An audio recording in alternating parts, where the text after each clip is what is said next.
Assalamualaikum warahmatullahi wabarakatuh. Perkenalkan, nama saya Amifta Usman, Stambuk F221-18156, mahasiswa arsitektur angkatan 2018 Universitas Tadulako. Pada kesempatan kali ini, saya akan mempresentasikan mengenai perkembangan arsitektur 2, yaitu arsitektur modern. Apa itu arsitektur modern? Arsitektur modern adalah gaya atau konsep bangunan yang mengutamakan bentuk bangunan dibandingkan ornamen hias. Dengan kata lain, estetika desain modern adalah upgrade dari bangunan penuh dekorasi di masa lalu seperti desain gotik dan Victorian. Sebaliknya, desain modern memilih tema arsitektur yang dibangun dengan material tertentu demi menjamin kesederhanaan dan fungsionalitas sebuah bangunan. Era desain modern datang bersamaan saat sumber daya manusia digantikan dengan mesin industrial. Sejarah arsitektur modern.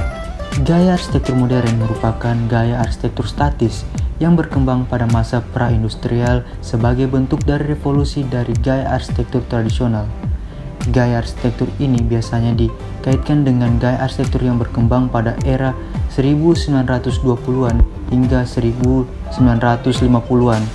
Salah satu titik balik berkembangnya arsitektur modern adalah lahirnya karya arsitektur modern Fellingwater House karya Frank Lloyd Wright yang juga dikenal sebagai tokoh arsitektur modern. Banyak juga yang mengatakan bahwa pengaruh utama dari perkembangan arsitektur modern di pertengahan abad ke-20 adalah perkembangannya industri penerbangan dan juga perjalanan luar angkasa pada saat itu. Di Indonesia sendiri, gaya arsitektur modern berkembang sejak akhir abad ke-19 hingga pertengahan abad ke-20. Salah seorang tokoh pelopor arsitektur modern di Indonesia adalah Lim Boamji, yang merupakan arsitek Indonesia keturunan Tionghoa asal kota Semarang. Lim Boamji adalah orang pertama yang belajar di Sekolah Tinggi Teknik di Delft, Belanda. Dia juga pernah mengenyam pendidikan di Technische Hogeschool di Delft pada 1920 dan École des Beaux-Arts, sekolah seni dan arsitektur di Eropa paling bergengsi pada waktu itu. Kepiawaian dalam dunia arsitektur modern membuat karya-karya arsitektur modern Lim Boamji disejajarkan dengan para arsitek Belanda yang terkenal pada masa pemerintahan Hindia Belanda seperti Mecklijn Pont, Hulswit, Vermont, Gemmells Melling, serta Albers pada saat itu. Gaya arsitektur modern terbagi menjadi 3. Yang pertama yaitu The Stijl, yang kedua Art Deco, yang ketiga Rationalism. Arsitektur The Stijl merupakan salah satu dari tren gaya arsitektur modern yang berkembang pada tahun 1920-an sampai dengan 1930-an sebelum Perang Dunia Kedua. Nama The Stijl sendiri diambil dari nama sebuah majalah seni rupa di Belanda yang sangat terkenal pada masa itu karena mengusung konsep-konsep desain pembaruan dari model dan gaya karya seni rupa masa-masa sebelumnya. Theo van Doesburg merupakan salah seorang desainer seni rupa dan interior yang kala itu mempopulerkan majalah The Stijl. Yang selanjutnya nama The Stijl itu sendiri diambil untuk menyebutkan segala macam bentuk gaya seni rupa yang berkembang saat ini, baik seni rupa murni berupa lukisan atau yang sudah berkembang pada interior bangunan dan desain bangunannya sendiri secara keseluruhan. The Stijl menjadi pelopor dari Neoplasticism. Neoplasticism memiliki arti seni rupa gaya baru. Neoplasticism dikembangkan oleh seorang seniman bernama Piet Mondrian yang kemudian mengarah pada gaya kubisme dalam bentuk abstrak total.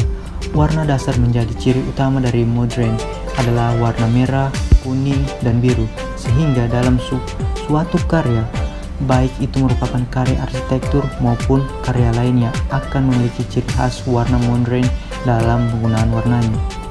Ciri-ciri arsitektur The Stijl yang pertama yaitu penggunaan warna primer, merah, biru, kuning, putih, hitam.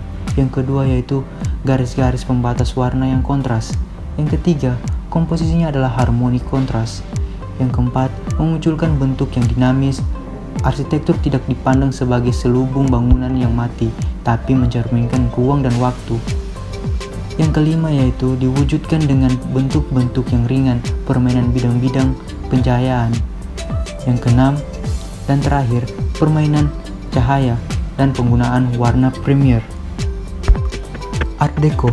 Gaya ini pertama kali muncul pada tahun 1925 dan berkembang hingga 1940.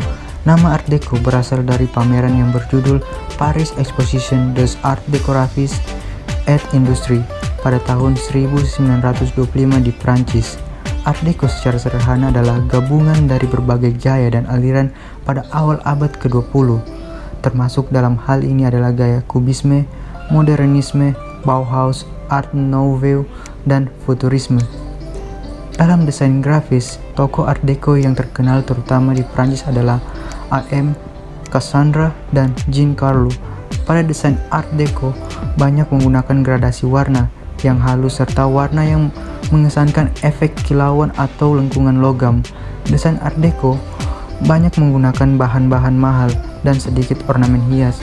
Ornamen hias digunakan lebih beraturan dan banyak menggunakan garis-garis lurus atau persegi.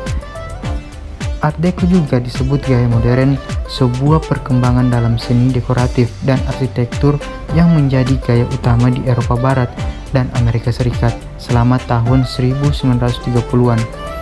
Nama Art Deco berasal dari Exposition Internationale des Arts Décoratifs et Industries Modernes yang diadakan di Prancis pada tahun 1925, di mana gaya ini pertama kali dipamerkan.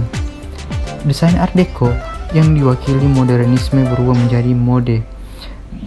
Produk-produk tidak hanya arsitektur furniture, namun juga meliputi barang-barang mewah yang dibuat secara individual dan barang-barang yang diproduksi secara massal.